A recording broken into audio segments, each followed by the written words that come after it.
안녕하세요, 치킨입니다. 오늘은 시네탑 밤팀의 주역 라크 레크레이셔에 대해 리뷰해보겠습니다. 라크가 처음 시험의 층에서 모습을 드러낼 때는 총잡이 보고 여기는 낚시꾼의 자리라고 얘기합니다. 이때 말하는 낚시꾼은 사냥꾼의 느낌이 좀 강하네요. 그렇게 사냥감을 찾던 중 초록 4월에 무서운 기척을 느낍니다. 안악자아드 주니어를 보고 압도적으로 강하다고 말합니다. 이때부터 라크의 직감이 굉장히 뛰어나다는 사실을 알 수 있었습니다. 자신을 낚시꾼 라크 레크레이셔라고 소개하지만 포지션 분배에서는 찰지게 창지기로 배정받게 되죠. 생긴 것과는 다르게 굉장히 정의롭습니다. 검은 사머를 놓고 맨몸인 자신을 이기라는 말에 밤을 후려치지는 못하는 라크입니다. 결국 쿤과 라크와 밤은 한 팀이 되고 라크는 검은 사머를 밤에게 챙겨주는 모습도 보입니다. 이때 주면서 하는 말이 굉장히 귀엽네요. 검은 사머리 없으면 밤은 아무 쓸모가 없다는 말. 이때까지는 학계의 정설이었습니다. 라크는 문연의 시험에서도 쿤이 해결하지 못한 것을 시원하게 해결해버리는 놀라운 결단력을 보여줬으며 크라운 게임에서도 자신의 존재감을 보여줬습니다. 라크에게 유일한 시련이었다면 자신보다 압도적인 실력으로 창직의 역량을 보여준 악령 정도이지 않을까 싶습니다. 덩치로는 어디 가서 밀리지 않는 라크가 밀릴 정도로 악령은 강력한 포스를 풍겼죠. 어디서 초콜릿만 안 먹었어도 완벽했습니다. 원래 직감이 좋은 만큼 같은 팀인 쿤이 사기치는 것 정도야 완벽히 파악하고 같이 연기까지 해줘 관리자의 시험으로 모두를 보내버리는 놀라운 수를 보여줍니다. 라일이 수조에서 나왔을 땐 밤을 진심으로 걱정하고 절망스러워하는 모습이 나타났었죠. 라일이 밤을 키라고 자기가 리포트했다는 사실을 이때는 아무도 몰랐습니다. 라크는 권력에 기생할 줄 아는 파라큐를 자신의 부하로 삼아 데리고 당깁니다. 결국 이때 파라큐를 데리고 간 덕분에 아낙과 쿤란 중 한 명이 큰 부상 없이 잘 마무리가 되었죠. 2부에서 파라큐리 아게로가 아를렌의 손에서 죽었다는 보도가 나오자 이 사실을 라크에게 전해주지만 라크는 잠깐 꿈쩍하고 아무렇지 않은 듯 길을 나섭니다. 이때 자신을 천재라고 그런 거에 속지 않는다고 말하지만 이때 자신감 있게 길을 나섰던 이유는 화련에게 모든 자초지종을 들은 상태였기 때문이었죠. 쿤이 사고를 당할 것과 공방전으로 향하게 될 것도 함께 말해준 것으로 생각됩니다. 노빅이 밤에게 몸이 망가진다고 조언을 하자 밤이 자신만 망가져서 다른 사람들이 편할 수 있다면 상관없다고 하고 자신은 살아갈 의미를 예전에 잃었다고 말합니다. 이 대화를 멀리서 쿤이 듣고 밤의 심리 상태까지 완벽하게 파악하게 됩니다. 그런 쿤까지 지켜보고 있는 라크는 화련에게 들었던 것처럼 거의 대부분의 상황을 확인하게 됩니다. 화련은 밤이 강경파 퍼그 원로들에게서 자유로워지는 길을 구상할 때 라크와 쿤의 힘이 필요하다고 판단한 것 같습니다. 실제로 쿤과 라크가 큰 역할들을 해줬고요. 라크는 어려운 말을 싫어합니다. 퍼그가 슬레이어 후보를 쉽게 놓아주지 않는다와 밤이 살아있다는 것을 알면 자하드도까지 얘기했는데 어려운 말 쓰지 말라며 꿀밤을 때립니다. 자하드가 어려운 말이었을까요? 그냥 쿤 말이 듣고 싶지 않았던 것으로 보입니다. 라크는 네가 할 수 있는 것이라는 명대사를 펼치며 쿤의 멘탈을 흔들어 버립니다. 이어 기왕 흔든 거 더 흔들어 버리자는 맘에 고민만 하다가 모두 놓쳐버린다는 식으로 말하므로 쿤이 1부 때 라크에게 말했던 마리아에 대한 아쉬움의 기억까지 건드려버려 쿤을 분노하게 만들죠. 하지만 라크가 다시 쿤에게 손을 내밉니다. 라크는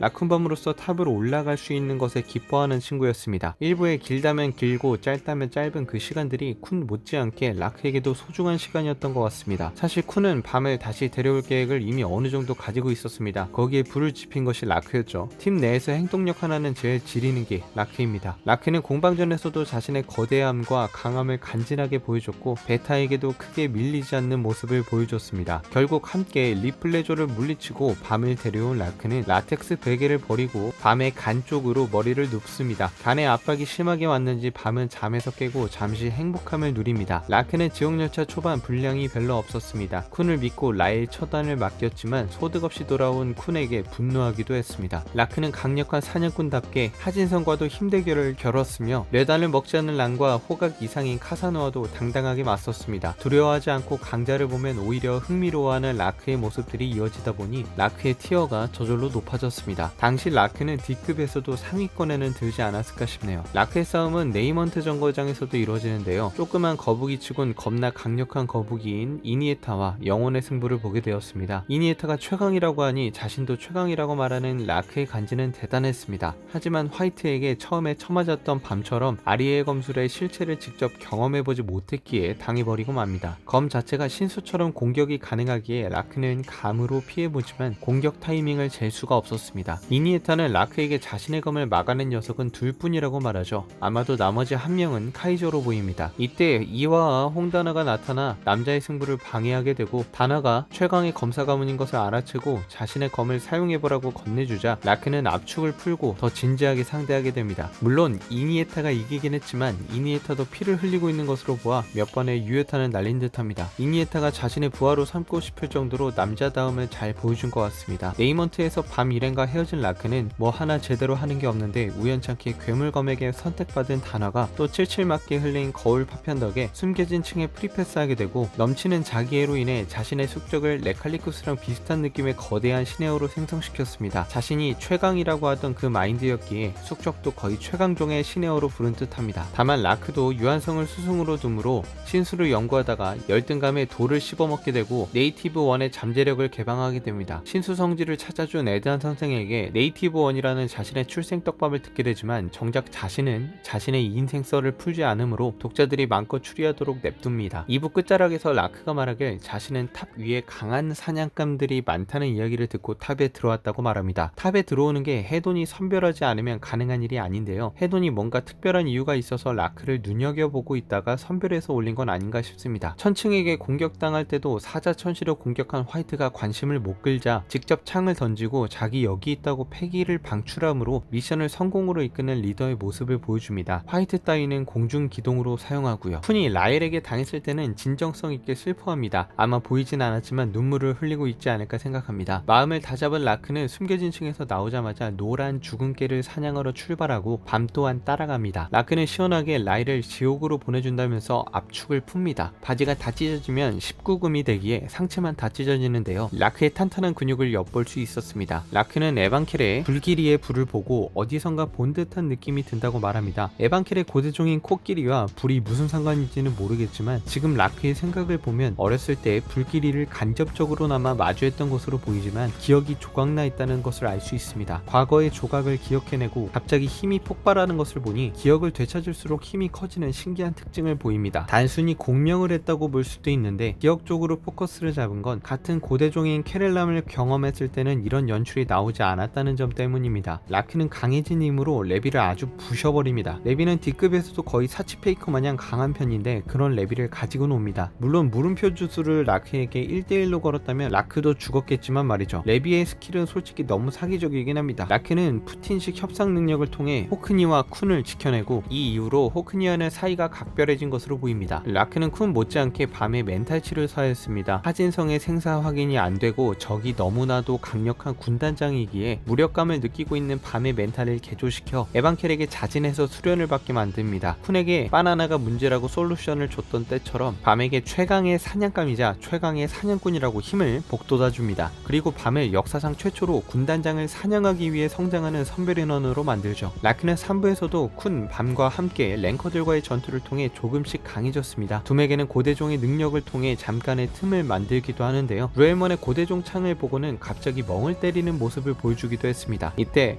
가 어떤 였는지는 불분명하지만 말이죠. 라크는 밤이 랭커와 싸울 때도 옆에서 지켜봐줬으며 밤이 둠에게 견족화 당하고 있을 때 정신 잃은 밤을 구해주는 역할도 해냈습니다. 무엇보다 고대종의 창을 통해 길을 만들어내는데 성공하는데요. 아무래도 이 창은 지금 라크에게 있을 가능성이 높습니다. 그렇지 않고서야 작가님이 3부에 들어 이 창의 설정을 내놓을 이유가 없거든요. 하츠의 동해처럼 시동이 기대되는 아이템 후보에 올랐습니다. 3부 시점에서 하츠와 라크의 존재 가치는 각각 이 시동 무기 말고는 딱히 잘 모르겠네요. 호크니와 같이 부유선 안에서 대기를 타고 있을 당시 기한 폭발에 대비해 라크가 방어벽을 아주 두껍게 만들어놨는데요. 이 장면은 라크가 자신의 능력을 컨트롤하는 데 능숙해졌다는 점을 시사하는 것 같습니다. 선별인원 주제에 부유선 밖에서 당당하게 2차 방벽 너머로 가는 포스를 보여주는 라크입니다. 현재 능력과 스펙으로 봤을 때는 라크가 쿤을 이길 수 있지 않을까 싶습니다. 이상 라크에 대한 리뷰를 마치겠습니다. 좋아요 한 번씩 부탁드립니다. 감사합니다.